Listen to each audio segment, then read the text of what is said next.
May tanong na paulit-ulit kong narinig. Kapag ba na-expel ang isang congressman, pwede pa siyang tumakbo ulit sa special election para sa parehong pwesto? At kung ang pag-uusapan natin ay ang kaso ni Congressman Kiko Barzaga, ang sagot sa batas ay yes. Kasi magkaiba ang expulsion at disqualification. Under Article 6, Section 16 of the Constitution, may kapangyarihan ang House of Representatives na i-expel ang isa nilang miyembro sa pamamagitan ng 2/3 vote. Kapag na-expel ka, mawawala ang iyong kasalukuyang upuan. Pero ang tanong, mawawala rin ba ang karapatan mong tumakbo ulit? Hindi automatic.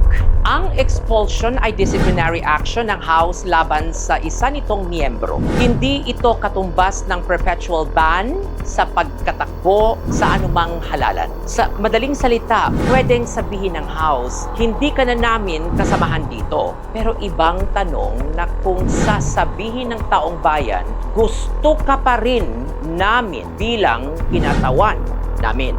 At doon pumapasok ang special election. Kung walang final conviction, walang accessory penalty of perpetual disqualification, walang constitutional disqualification, at walang order ng COMELEC na nagbabawal sa kanyang kandidatura, may matibay na argumento na maari pa siyang magsumite ng Certificate of Candidacy. Ang House ang maaaring magtanggal sa kanya sa kasalukuyang termino. Pero ang soberenya or sovereignty ng taong bayan ay ibang usapan.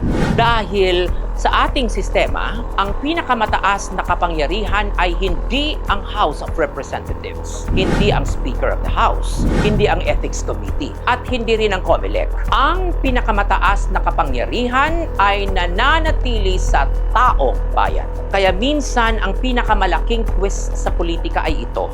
Maaaring ma-expel ka ngayon ng Kongreso at maibalik ka bukas ng mga botante. At iyan ang isa sa mga pinakamanghamanghang katotohanan ng isang demokratikong republika. Ang huling salita ay hindi laging nasa loob ng session hall. Minsan, nasa balota pa rin. Another day, another regal POV.